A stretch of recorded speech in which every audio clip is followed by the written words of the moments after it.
दोस्तों आज का जो आपका मैथिली का एग्जाम होने वाला है, इसी के लिए दोस्तों आज की इस वीडियो में हम लोग सभी का सभी वायरल ऑब्जेक्टिव क्वेश्चन देखने वाला है दोस्तों, जो कि आपके एग्जाम में पूछने की संभावना बहुत ही अधिक है। तो आप लोग वीडियो को अंत तक बने रहिए और जिस क्वेश्चन का आप लोग का आंसर पता हो उसका आंसर कमेंट बॉक्स में कमेंट करके बताएगा। और आप लोग को यह भी कमेंट करके बताना है कि आप लोग कहाँ से यह वीडियो देख रहे हैं, किस डिस्ट्रिक्ट से देख रहे हैं। ठीक है, तो चलिए वीडियो को स्टार्ट करते हैं। और देखिए आपका सबसे पहला नंबर ऑब्जेक्टिव है, आपका सबसे पहला नंबर ऑब्जेक्टिव है मैथिली क्लास 10 का कि प्रयागराज के क्या है कि प्रयागराज के अखिल भारतीय मैथिली साहित्य समिति द्वारा 10 दुर्लभ प्राचीन मैथिली पोथी प्रकाशित कयल गेल छल। यह जो प्रयागराज अखिल भारतीय मैथिली साहित्य समिति द्वारा 10 दुर्लभ प्राचीन पोथी प्रकाशित कब किया गया था? 1961 में या 62 में या 63 में या 64 में? तो जल्दी से आप लोग बताइए कि एक का आंसर क्या हो जाएगा। तो एक का जो आंसर हो जाएगा वह होगा 1961 में, यानी कि ऑप्शन नंबर ए इसका सही हो जाएगा। इस पर देखिए आपका अगला है कि व्याकरण क्या है कि व्याकरण प्रबोध के रचनाकार थे। तो व्याकरण प्रबोध के रचनाकार कौन है? भोलालाल दास या राम लोचन शरण या काशीकांत मिश्र मधुप या दिनेश्वर लाल आनंद? तो आप लोग बताइए कि व्याकरण प्रबोध के रचनाकार कौन थे? तो व्याकरण प्रबोध के जो रचनाकार है वो है भोलालाल दास, यानी कि ऑप्शन नंबर ए ही इसका राइट आंसर हो जाएगा। तो याद रखिएगा कि व्याकरण प्रबोध का रचनाकार कौन है? तो भोलालाल दास। इस पर से देखिए आपका अगला है कि त्रिभाषा सिद्धांत अछि। त्रिभाषा सिद्धांत अछि, देखिए त्रिभाषा सिद्धांत किसका है? ऑप्शन ए है मातृभाषा, बी है राष्ट्रभाषा, सी है विश्व भाषा और डी है उक्त तीनों। तो आप जानते ही है कि लगभग अक्सर जो मैथिली में होता है वह उक्त तीनों वाला ये आंसर होता है, यानी कि इसका जो आंसर हो जाएगा त्रिभाषा सिद्धांत या उक्त तीनों हो जाएगा। इसको देखिए नेक्स्ट है आपका कि प्राचीन योजन से क्या है कि प्राचीन योजन हिसाब से कोशी से गंडकी धरि मिथिला के 24 योजन या 25 योजन या 26 योजन या 27 योजन? तो आप लोग जल्दी से बताइए कि 4 का आंसर क्या हो जाएगा। तो 4 का जो आंसर हो जाएगा वो 24 योजन हो जाएगा, यानी कि ऑप्शन नंबर ए ही इसका सही हो जाएगा। अगला है कि गोदावरी दत्त के राष्ट्रपति हाथ से क्या है कि गोदावरी दत्त से राष्ट्रपति के हाथ से श्रेष्ठ शिल्पी के पुरस्कार दिया गया कब? 1973 में या 75 में या 77 में या 1980 में? तो 5 का जो आंसर हो जाएगा ये हो जाएगा 1980 में, यानी कि ऑप्शन नंबर ए ही इसका आंसर हो जाएगा। तो याद रखिएगा कि गोदावरी दत्त के राष्ट्रीय हाथ से श्रेष्ठ शिल्पी के पुरस्कार कब दिया गया था? तो 1980 ईस्वी में। नेक्स्ट आपका कि गोदावरी दत्त के ख्याता छली क्या है कि गोदावरी दत्त व्याख्याता छली MASM कॉलेज दरभंगा से या ब्रह्मानंद कला विश्वविद्यालय दरभंगा महाविद्यालय दरभंगा से या महिला कॉलेज दरभंगा से या मारवाड़ी कॉलेज दरभंगा से? तो आप लोग जल्दी से बताइए कि 6 का जो आंसर हो जाएगा वो क्या होगा। तो 6 का जो आंसर हो जाएगा वो हो जाएगा पर ब्रह्मानंद कला महाविद्यालय दरभंगा से इसका आंसर हो जाएगा। अगला है कि काशीकांत मिश्र मधुप क्या है कि काशीकांत मिश्र मधुप शिक्षण विषय छल? ऑप्शन ए मैथिली, बी है संस्कृत, सी है विज्ञान और डी है गणित? तो जल्दी से बताइए कि 7 का आंसर क्या हो जाएगा। तो याद रखिएगा कि 7 का जो आंसर हो जाएगा वो हो जाएगा संस्कृत। तो इसका आप लोग याद रखिएगा, इसका right answer option number B Sanskrit हो जाएगा। नेक्स्ट है कि व्यक्तिगत क्या है कि व्यक्तिगत चिट्ठी पत्री से हो पद में लिखे थे? ऑप्शन ए है यात्री, बी है मधुप, सी है विनोद और डी है विदित? तो जल्दी से बताइए कि 8 का जो आंसर हो जाएगा यह क्या हो जाएगा। ठीक है ना, तो इसका जो आंसर हो जाएगा ये हो जाएगा मधुप, यानी कि ऑप्शन नंबर बी इसका सही हो जाएगा। तो आप लोग वीडियो में अंत तक बने रहेगा। ठीक है, और जिस चीज़ का आपको आंसर पता हो उसका आंसर आप लोग कमेंट बॉक्स में कमेंट करके बताइएगा। और आप लोगों का जो हम 50 ऑब्जेक्टिव क्वेश्चन देखने वाले हैं इसमें से कितना ऑब्जेक्टिव क्वेश्चन सही हुआ है ये आपको वीडियो के अंत में बताना है। इस पर नंबर है आपका कि बाबा क्या है कि बाबा नाम से संबोधित छला? ऑप्शन ए है काशीकांत मिश्र मधुप, बी है वैद्यनाथ मिश्रा यात्री, सी है जयकांत मिश्र और डी है नवीन चंद्र मिश्र? तो 9 का जो आंसर हो जाएगा ये हो जाएगा आपका वैद्यनाथ मिश्र यात्री, यानी कि ऑप्शन नंबर बी इसका सही हो जाएगा। अगला है कि सुभद्र झा। नेक्स्ट है कि सुभद्र झा ज्ञाता चला। सुभद्र झा ज्ञाता चला मैथिली के भाषा के या संस्कृत के या फ्रेंच के या उक्त तीनों के? तो आप जान ही रहे कि इसमें भी क्या हो जाएगा उक्त तीनों ही हो जाएगा। तो याद रखिएगा कि सुभद्र झा जो थी वह सभी भाषा की ज्ञात थी। इसका ऑप्शन नंबर डी आंसर हो जाएगा। अगला है कि डर शब्द के विशेषण हो। डर शब्द का विशेषण क्या होता है? ऑप्शन ए है डरल, बी है डेरायन, सी है डरावत और डी है उक्त तीनों? तो 11 का जो आंसर हो जाएगा ये हो जाएगा, ये भी हो जाएगा उक्त तीनों ही, यानी कि ये सभी इसका answer option number A B C सभी हो जाएगा डर का विशेषण। अगला है कि महेंद्र शब्द का संधि विच्छेद क्या होगा? महेंद्र शब्द जो है एक इसका संधि विच्छेद आपको बताना है। ऑप्शन ए है महाजोर इंद्र, बी है मही जोर इंद्र, सी है आपका महे जोर इंद्र और डी है म जोर हेंद्र? तो 12 का जो आंसर हो जाएगा ये हो जाएगा आपका ऑप्शन नंबर ए, यानी कि ए में क्या है महाजोर इंद्र, यही इसका आंसर हो जाएगा। तो याद रखिएगा कि महेंद्र का संधि विच्छेद क्या होगा? महाजोर इंद्र। अगला है कि देवर्षि शब्द के संधि विच्छेद क्या होगा? इसमें से ये आपको बताना है। ऑप्शन ए देवर्षि,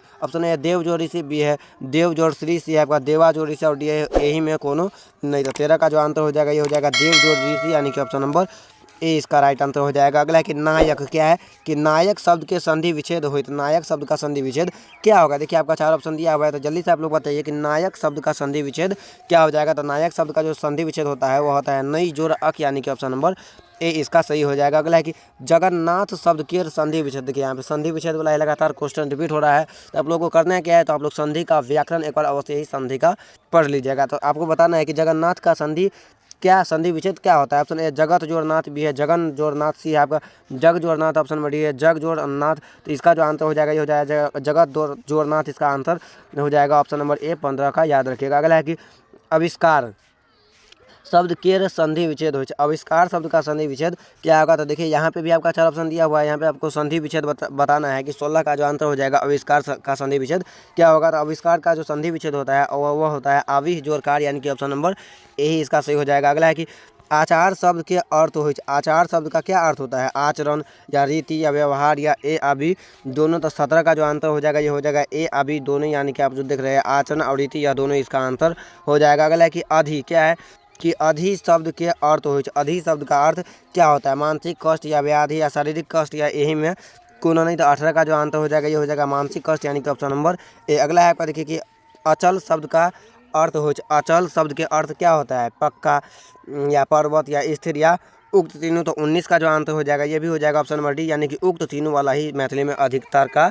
आंसर होता है, याद रखिएगा अधिकतर का होता है, सबका नहीं होता है। नेक्स्ट देखिए आपका है कि आवेदन शब्द के क्या कि आवेदन शब्द के अर्थ हो, आवेदन शब्द का अर्थ क्या होता है, दरखास्त या निवेदन या याचना या यही में कोनो नहीं। तो आवेदन शब्द का जो अर्थ होता है वह होता है निवेदन, यानी कि ऑप्शन नंबर जो आप बी में देख रहे हैं यही इसका आंसर हो जाएगा। अगला है कि पनिबट क्या है कि पनिबट शब्द समास के भेदक अंतर्गत अवैध तत्पुरुष या कर्मधारय या द्विगु के या द्वंद्व के। तो जल्दी से बताइए कि 21 नंबर क्वेश्चन का आंसर क्या हो जाएगा। तो 21 नंबर क्वेश्चन का जो आंसर हो जाएगा ये हो जाएगा तत्पुरुष, यानी कि ऑप्शन नंबर ए इसका सही हो जाएगा। अगला है कि पतझड़, पतझड़ शब्द के समास के भेदक अंतर्गत अवैध, पतझड़ शब्द जो है या समास के किस भेद के अंतर्गत आता है। ऑप्शन ए बहुव्रीहि के, बी है कर्मधारय के, सी है द्विगु के और डी है द्वंद्व के। जो पतझड़ शब्द जो है यह आपका आता है बहुव्रीहि समास के अंतर्गत, यानी कि ऑप्शन नंबर ए इसका सही हो जाएगा। अगला है आपका देखिए कि विद्यापति के पोथी, विद्यापति पोथी कौन भाषा में लिख लेने आपसे यहाँ पे ये पूछ रहा है। तो देखिए ऑप्शन ए संस्कृत में, बी है अवहट में, सी है मैथिली में और डी है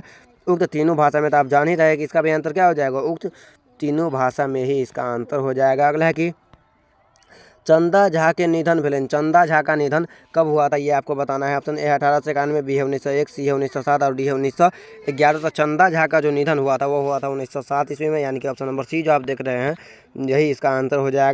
तक हम लोग 25 ऑब्जेक्टिव क्वेश्चन यानी कि 25 देख चुके हैं। तो आप लोग कमेंट करके बताइए कि आप लोगों को इस 25 में से कितना ऑब्जेक्टिव क्वेश्चन सही हुआ है, और जिस क्वेश्चन का आप लोगों का आंसर पता होता है उसका आंसर आप लोग कमेंट बॉक्स में कमेंट भी करते रहिएगा। अगला देखिए आपका है, अगला है कि लक्ष्मण झा के आदर्श पुरुष छलथिन, लक्ष्मण झा के आदर्श पुरुष के चलित। Option A Gandhi ji, B है लोहिया जी, सी है कर्पूरी जी और डी है उक्त तीनों में कोनो नहीं। तो लक्ष्मण झा के जो आदर्श पुरुष थे वो थे आपका गांधी जी, यानी कि ऑप्शन नंबर ए इसका सही हो जाएगा। नेक्स्ट है आपका कि मांगन खवास क्या है कि मांगन खवास वाद्य यंत्र छल, बांसुरी या ढोलक या तानपुरा या हारमोनिया। तो 27 का जो आंसर हो जाएगा ये हो जाएगा तानपुरा, यानी कि ऑप्शन नंबर जो आप सिर में देख रहे हैं यही इसका आंसर हो जाएगा। अगला है कि मांगन खवास के प्रख्यात संगीतज्ञ बेसी प्रिय चला, पंडित ओंकारनाथ ठाकुर या करीम आकर खां या नारायण राव के या व्यास के।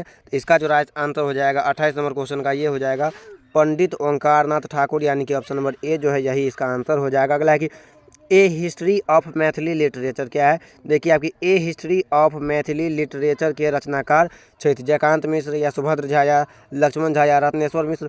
तो 29 नंबर क्वेश्चन का जो आंसर हो जाएगा ये हो जाएगा जयकांत मिश्र, यानी कि ऑप्शन नंबर ए ही इसका राइट आंसर हो जाएगा जो आप लोग देख रहे हैं। अगला कि लिली रे लिली रे के साहित्य अकादमी पुरस्कार भेटले, लिली रे के साहित्य अकादमी का पुरस्कार किस चीज़ पे मिला था, रंगीन पर्दा पे या मरीचिका पे या पटाक्षे पे या उपसंहार पे। तो इसका जो आंसर हो जाएगा 30 नंबर क्वेश्चन का, इसका आंसर हो जाएगा मरीचिका पे, यानी कि ऑप्शन नंबर बी इसका आंसर हो जाएगा। तो अगर आप लोगों को वीडियो अच्छा लग रहा है तो वीडियो को लाइक करके चैनल को सब्सक्राइब कर लीजिएगा, ताकि आने वाला ऐसा भी वीडियो आपके पास अवश्य ही पहुँचे और जल्द ही। अगला देखिए आपका है कि मातवर कथा संग्रह के कथाकार, मातवर जो कथा संग्रह है इसका कथाकार कौन है, अशोक या राजमोहन झा या उमाकांत या भाग्य नारायण झा। तो 31 नंबर जो क्वेश्चन है इसका जो आंसर हो जाएगा ये हो जाएगा अशोक, यानी कि ऑप्शन नंबर ए में जो आप देख रहे हैं यही इसका आंसर हो जाएगा। तो याद रखिएगा कि मातवर कथा संग्रह के कथाकार कौन है, तो अशोक है। इसमें से देखिए नेक्स्ट आपका 32 नंबर है कि पाठ्य पुस्तक में क्या है कि पाठ्य पुस्तक में महेंद्र मलंगिया के एकांकी है। इनमें से जो आप ऑप्शन देख रहे हैं इनमें से महेंद्र मलंगिया का एकांकी कौन है? ऑप्शन ए काठक लोक, बी है काम के चुतैये, ऑप्शन नंबर सी है आपका लेभरा अनहर में एक्साइड, ऑप्शन नंबर डी है राजा सलेश। तो इसका जो आंसर हो जाएगा 32 नंबर क्वेश्चन का ऑप्शन नंबर सी हो जाएगा, लेभरा अनहार में एकटा इजोत। नेक्स्ट आपका देखिए कि बंग भंग क्या है कि बंग भंग आंदोलन भेल। बंग भंग आंदोलन कब हुआ था? 1905 में या 6 में या 7 में या 8 में? तो बंग भंग आंदोलन जो हुआ था ये हुआ था 1905 में, यानी कि ऑप्शन नंबर ए इसका आंसर हो जाएगा। अगला है कि बाबाक आत्मीयता क्या है कि बाबक विजया के नामक कृति है, उमाकांत के या अशोक के या लिली रे के या राजमोहन झा के? तो 34 का जो आंसर हो जाएगा ये हो जाएगा उमाकांत के, यानी कि ऑप्शन नंबर ए इसका आंसर हो जाएगा। नेक्स्ट है आपका कि एकांकी क्या है? नेक्स्ट क्वेश्चन कि एकांकी संग्रह सोनक ममता के रचनाकार है। सोनक ममता के रचनाकार कौन है? भाग्य नारायण झा या महेंद्र मलंगिया या प्रबोध नारायण झा या प्रभास कुमार चौधरी? तो 35 का जो आंसर हो जाएगा दोस्तों ये हो जाएगा ऑप्शन नंबर ए, यानी कि भाग्य नारायण झा इसका सही आंसर हो जाएगा। अगला है आपका देखिए कि एक 36 नंबर क्वेश्चन है कि लोक के क्या है कि लोक के जीवाक लेल सबसे आवश्यक है। देखिए लोक को जीने के लिए इसमें जो चारों ऑप्शन दिख रहे हैं ये सभी आवश्यक है, लेकिन आपसे यहाँ पे ये पूछ रहा है कि सबसे ज़्यादा क्या आवश्यक है? तो सबसे ज़्यादा जो आवश्यक है वह है हवा, क्योंकि हवा के बिना हम लोग कुछ सेकंड तक भी जीवित नहीं रह सकते थे, इसलिए 36 का राइट आंसर क्या हो जाएगा? ऑप्शन नंबर बी हो जाएगा। नेक्स्ट है कि एक आदि एक अंत कथा के संग्रह अछि। एक आदि एक अंत कथा संग्रह अछि के राजमोहन झा के या लिली रे के या उमाकांत के या विभा रानी के? तो 37 का जो आंसर हो जाएगा ये हो जाएगा राजमोहन झा के, यानी कि ऑप्शन नंबर ए इसका राइट आंसर हो जाएगा। अगला कि चंद्रमुखी दाई के पुत्र अछि। चंद्रमुखी दाई पुत्र अछि, ऑप्शन ए है रामू, बी है देवू, सी है फूल और डी है गुलाबी। तो चंद्रमुखी दाई के जो पुत्र अछि ये फूल, यानी कि ऑप्शन नंबर 38 का सी हो जाएगा। नेक्स्ट आपका देखिए है पटाक्षेप उपन्यास लिखलन। पटाक्षेप उपन्यास कौन लिखे थे? लिली रे या अशोक या राजमोहन झा या उमाकांत? से इसका आंसर आप लोगों को बताना है कि 39 नंबर क्वेश्चन का आंसर क्या हो जाएगा? तो इसका पटाक्षेप जो लिखी थी वह लिखी थी लिली रे, यानी कि ऑप्शन नंबर ए। अगला है कि भारत छोड़ो क्या है कि भारत छोड़ आंदोलन भेल 1945 में या 47 में या 50 में या 42 में? तो भारत छोड़ो आंदोलन कब हुआ था? तो भारत छोड़ो आंदोलन जो हुआ था ये हुआ था आपका 1945 नहीं, इसका जो आंसर हो जाएगा 1942 में हो जाएगा, क्योंकि आप लोगों को पता है ना इसका ऑप्शन आपको गलत दिया हुआ है। तो आप लोग बताइए कि इसका आंसर क्या हो जाएगा? भारत छोड़ो आंदोलन कब हुआ था? 1942 में। तो देखिए नेक्स्ट है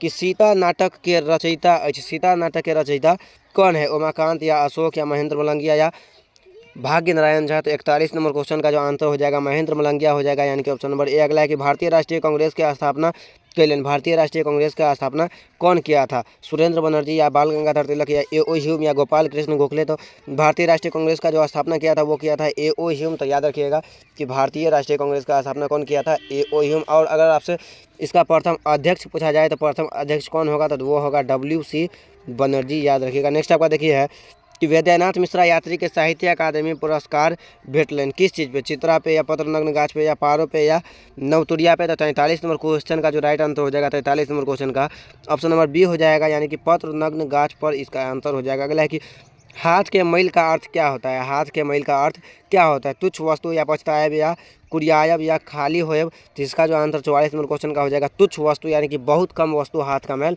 इसका आंसर हो जाएगा। अगला है कि मूड़ी उठायब के अर्थ है। मूड़ी उठाना का मुहावरा का क्या अर्थ होता है? तत्पर होना या ध्यान देना या ताकत या जिज्ञासा करब? तो इसका जो आंसर हो जाएगा देखिए मूड़ी उठाने का अर्थ क्या होता है? जिज्ञासा करब, यानी कि 45 नंबर क्वेश्चन का राइट आंसर क्या हो जाएगा? Option number D. नेक्स्ट देखिए आपका है कि बाह्य पूरब क्या है कि बाह्य पूरब के अर्थ क्या होता है? संग देव या सहारा देव या अपनाएब या भार ग्रहण करब? तो 46 नंबर क्वेश्चन का जो आंसर हो जाएगा ये हो जाएगा संग देव, यानी कि ऑप्शन नंबर ए इसका सही हो जाएगा। अगला है कि कपार खाएब का कपार खाने का क्या अर्थ होता है? तंग करना या अभाग्य होयब या दुख देव या विवश करब? तो 47 नंबर क्वेश्चन का जो आंसर हो जाएगा तंग करब, यानी कि ऑप्शन नंबर ए इसका सही हो जाएगा। अगला है कि आँख फेरी क्या है कि आँख फेर ले के अर्थ क्या होता है?